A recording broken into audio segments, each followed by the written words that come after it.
Pakistan stock data channel में खुशामदीद। उम्मीद है आप खैरियत से होंगे। तो देखते हैं मार्केट का कैपमैन एनालिसिस। तो आज हम अगली वीडियो लेके आए हैं जिसमें हम कुछ कंपनीज के रिजल्ट्स का रिव्यू करेंगे और आज की पांचों कंपनियां तो अटक ग्रुप की कंपनियां हैं, तो इनको देखते हैं। सबसे पहले है जी पाकिस्तान ऑयल फील्ड्स लिमिटेड।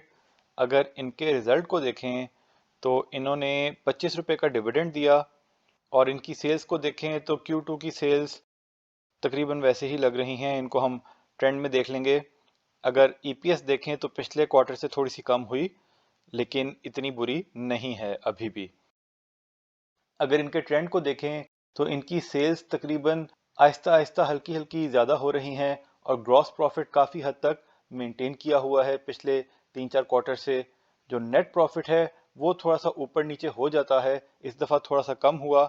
इसमें कई दफ़ा किसी क्वार्टर में अदर इनकम ज़्यादा आ जाती है। अब पिछले क्वार्टर में कुछ अदर इनकम आई होगी क्योंकि कुछ कंपनीज ने ईयर एंड पे डिविडेंड दिया तो वो इनको मिले होंगे, तो वो हर दफ़ा नहीं होती। उसकी वजह से ईपीएस में यकीनन थोड़ा सा फर्क आया होगा क्योंकि इनकी तो फाइनेंस कॉस्ट भी उस तरह नहीं होती। लेकिन अगर ओवरऑल बात करें तो रिजल्ट अच्छा ही कह सकते हैं इसको। अगर 22 के मुकाबले में 23 में देखें तो ईपीएस काफ़ी ज़्यादा हो गया था, डिविडेंड भी बेहतर हुआ और अभी भी 2 क्वार्टर्स में ईपीएस है तकरीबन 62 रुपए का। तो इससे काफ़ी उम्मीद है कि ईयर एंड पे 128 से 130 तक का ईपीएस इनका रहेगा। और पिछले साल हाफ ईयरली पे इन्होंने 20 रुपए का डिविडेंड दिया था, इस दफ़ा 25 रुपए का डिविडेंड दिया है। उससे उम्मीद ये थोड़ी सी लगाई जा सकती है कि इस ईयर एंड पे ये 65 रुपए का डिविडेंड देंगे और तकरीबन पूरे साल का डिविडेंड हो जाएगा 90 रुपए। यानी कि अभी के रेट पे अगर इनकी ईपीएस ऐसी ही चलती रही तो अगले 12 महीने में 90 रुपए का डिविडेंड दे सकते हैं और उस हिसाब से डिविडेंड यील्ड तो तकरीबन 20% बनेगी। तो अच्छी बात है काफ़ी। प्राइस अर्निंग को देखें तो अगर 130 का ईपीएस बना साल में तो प्राइस अर्निंग तो तकरीबन 3-3.5 तक है, तो वो भी अच्छी है। और अगर इसकी बुक वैल्यू देखें तो बुक वैल्यू कम है 240 रुपए, लेकिन ये वही बात है कि ये अपना मैक्सिमम जो ये कमाते हैं वो डिविडेंड में देते हैं, इसलिए बुक वैल्यू इनकी इतनी ज़्यादा नहीं है। तो इस कंपनी की असेसमेंट डिविडेंड यील्ड के हिसाब से ही होनी चाहिए, अनलेस की कंपनी बंद हो रही हो और उसका अभी अगले 5-10 साल में तो कुछ नज़र नहीं आ रहा कि ऐसा होगा। अगर ऑयल एक्सप्लोरेशन कम भी हो रहा है फिर भी ऑयल की प्राइसेस बढ़ जाती हैं, डॉलर बढ़ जाता है, तो इस कंपनी को फायदा ही हो रहा है प्रोडक्शन कम होने के बावजूद। तो ये बहुत अच्छी कंपनी है। इस रेट पे भी 20% डिविडेंड यील्ड के हवाले से इसको कंसिडर करना चाहिए, स्टेबल शेयर है। और वैसे अगर इसकी 5 साल की परफॉर्मेंस देखें तो ये बीच में यहाँ पे एकदम ये तो कोरोना वाला टाइम है, लेकिन यहाँ पे एकदम इसमें गिरावट आई। ये कई दफा बड़े प्लेयर्स करते होते हैं, अच्छे से अच्छे शेयर को नीचे गिराते हैं, फिर वहां पे बाइंग करते हैं और फिर एकदम जहां से गिराया उसको वहां पे वापस भी ले गए, तो वो करते होते हैं। तो ऐसे शेयर्स में अगर ऐसी हरकत हो तो घबराना नहीं चाहिए, बल्कि वहां पे उसको और खरीद लेना चाहिए। उसके बाद है जी अटक पेट्रोलियम। अगर अटक पेट्रोलियम को देखें तो इन्होंने 10 रुपए का सिर्फ डिविडेंड दिया। अगर इनकी अर्निंग को देखें तो वो इनकी भी तकरीबन पीओएल जितनी है, लेकिन इन्होंने डिविडेंड कम दिया।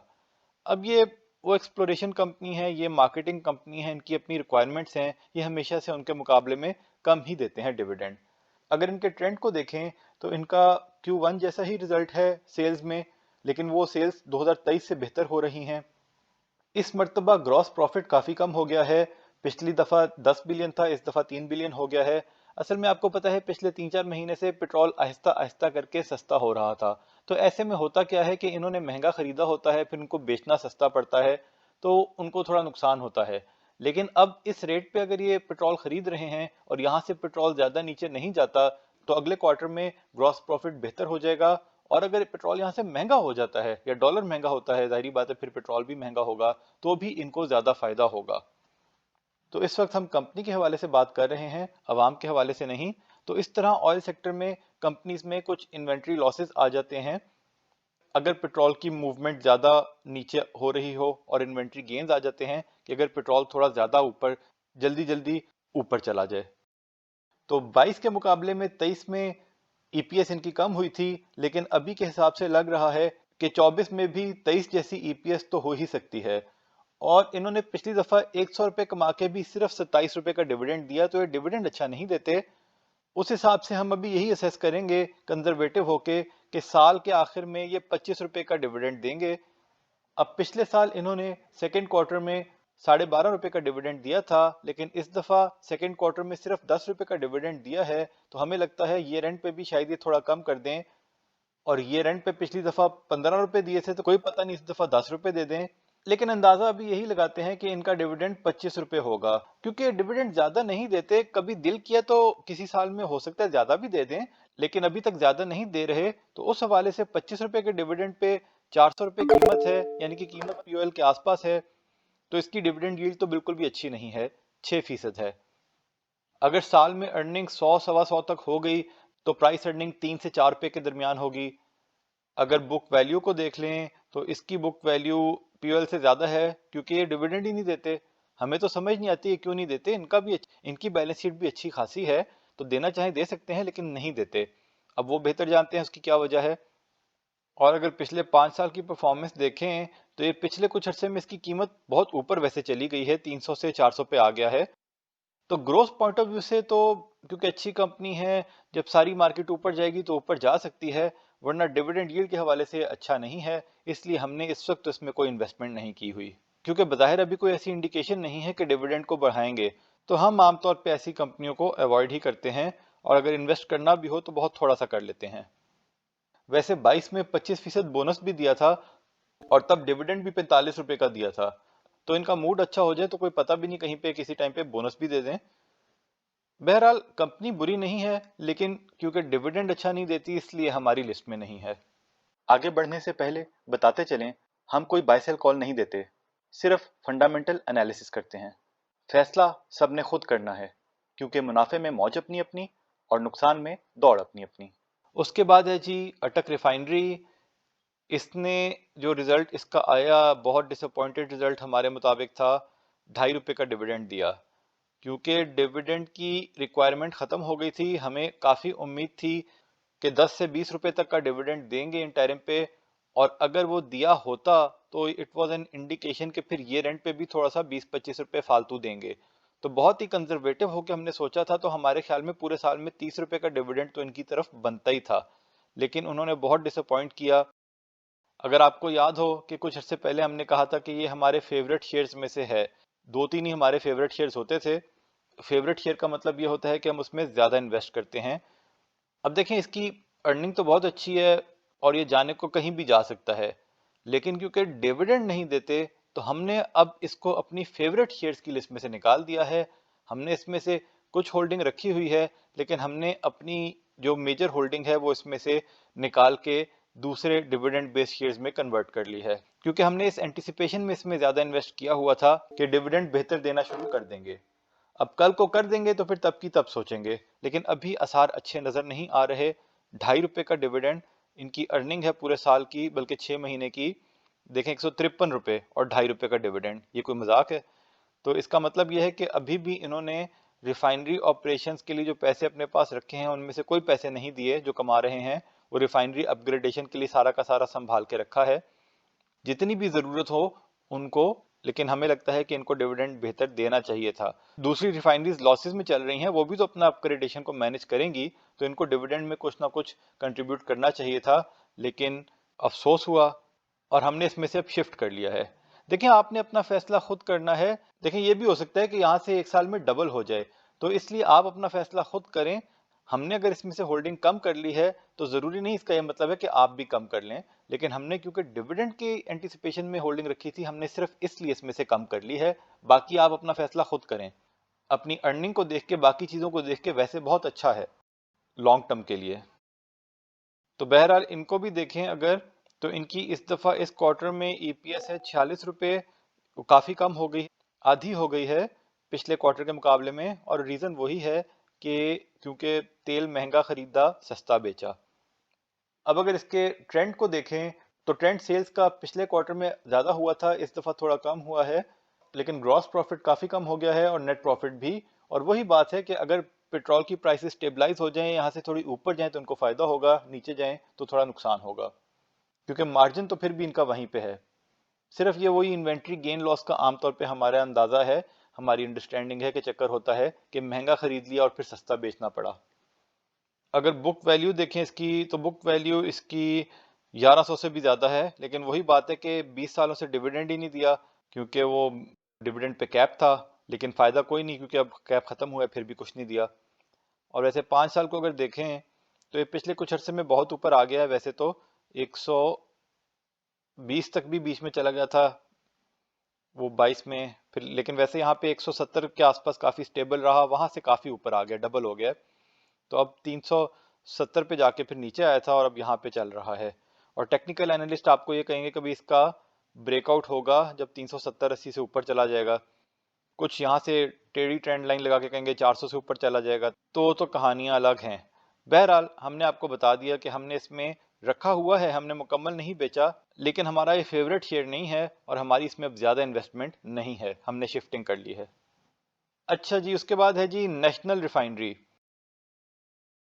अब नेशनल रिफाइनरी का तो बेड़ा ही गर्क हो गया है। इनके इस दफ़ा 98 रुपये के लॉसेज आए हैं और 6 महीने में 60 रुपये के लॉसेस वो शो हो रहे हैं। अगर इनके ट्रेंड को देखें तो इनका जो सेल्स तो इस दफ़ा ज़्यादा हुई हैं, लेकिन इनकी कॉस्ट ऑफ सेल्स उससे भी ज़्यादा बढ़ गई हैं और ग्रॉस प्रॉफिट की जगह ग्रॉस लॉस है, यानी कि इनके बिजनेस को नुकसान हुआ है। तो पता नहीं ये लोग क्या कर रहे हैं। वैसे तो ये हमारी लिस्ट में था ही नहीं, हमारी लिस्ट में अगर हमने अटक रिफाइनरी और पीआरएल के बारे में ही बात की हुई थी, लेकिन फिर भी इसको इतना ऊपर ले गए, इसको भी हमारे ख्याल में 370 के आसपास ले गए थे। तो और रिजल्ट इतना बुरा आया है, इतना बुरा आया है। देखें ना, पिछले 2 क्वार्टर्स को देखें तो आहिस्ता, ये पहले लॉसेस में थे, फिर पिछले 2 क्वार्टर से प्रॉफिट्स में आने शुरू हो गए थे, तो हमें लग रहा था कि इनके भी प्रॉफिट ठीक हो जाएंगे अब। लेकिन अब इतना बड़ा लॉस, इसका मतलब है there something terribly wrong with this company. और ऐसी कंपनियों से आपको दूर रहना चाहिए। अगर आप रिफाइनरी में करना भी चाहते हैं तो अटक रिफाइनरी में घुस जाओ भाई, इससे दूर रहो, चाहे 600 रुपये पे हो जाए, 1000 रुपये पे हो जाए।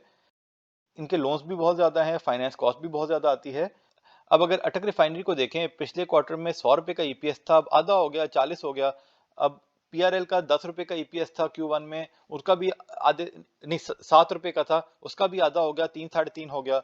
तो इसका भी अगर 40 की बजाय 20 रुपये होना चाहिए था, लेकिन इन्होंने पता नहीं क्या किया कि 100 रुपये का लॉस आ गया। हमने इसमें बहुत ही थोड़े से रखे हुए थे और हमने उसको नुकसान में बेच दिया है, क्योंकि हम इसमें ऐसे शेयर्स में हम नहीं रखते। ये और बात है कि इतने बुरे रिजल्ट के बाद भी जब रिजल्ट आया तो उस दिन ये 20 रुपये ऊपर था।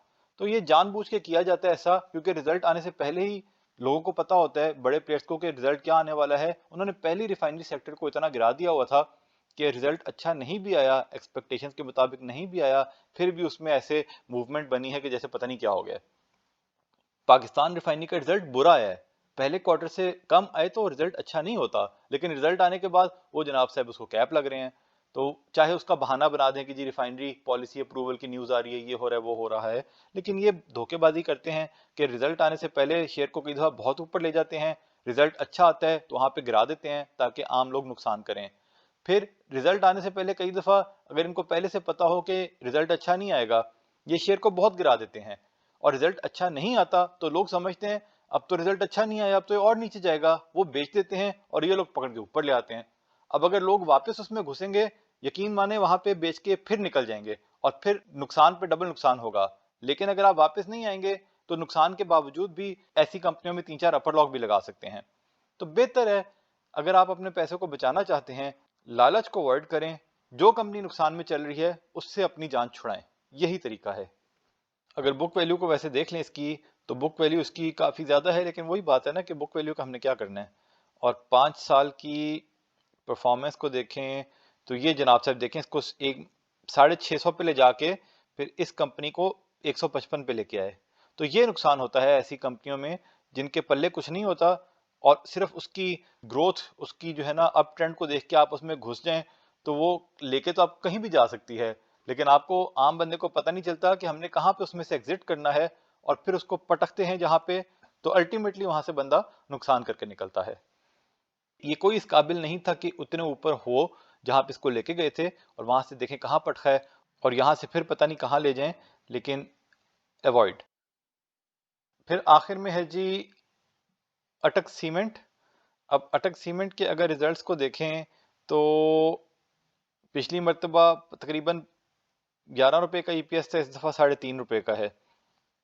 इनका ट्रेंड देखते हैं। अगर ट्रेंड देखें तो इस मर्तबा सेल्स ज्यादा हुई हैं और ग्रॉस प्रॉफिट भी ज्यादा हुआ है, लेकिन नेट प्रॉफिट कम है। मतलब ये है, मतलब क्या है हमें पता ही है, इसका तो हमने पहले जिक्र किया हुआ है। इनकी कोई इराक में सब्सिडरी थी, उसके इन्होंने कोई शेयर्स बेचे थे और उसका उनको अदर इनकम में फायदा हुआ था, तो वो उसकी वजह से इनकी जो ईपीएस Q1 में 11.23 बनी थी। लेकिन अगर इस क्वार्टर के रिजल्ट्स बेहतर आए हैं, अगर इसके हिसाब से ट्रेंड को फॉलो करें, तो साल में, इस साल में तो ईपीएस 20 रुपए तक हो सकती है, लेकिन वैसे 12 रुपए की ईपीएस आप अज्यूम करें, और पिछले साल 6 रुपए का डिविडेंड दिया था 11 रुपए की ईपीएस में, तो यही रखें कि 11-12 रुपए की ईपीएस आएगी और 6 रुपए का डिविडेंड देंगे। तो 6 रुपए के डिविडेंड के हवाले से देखा जाए तो इसकी डिविडेंड यील्ड तकरीबन 7% है।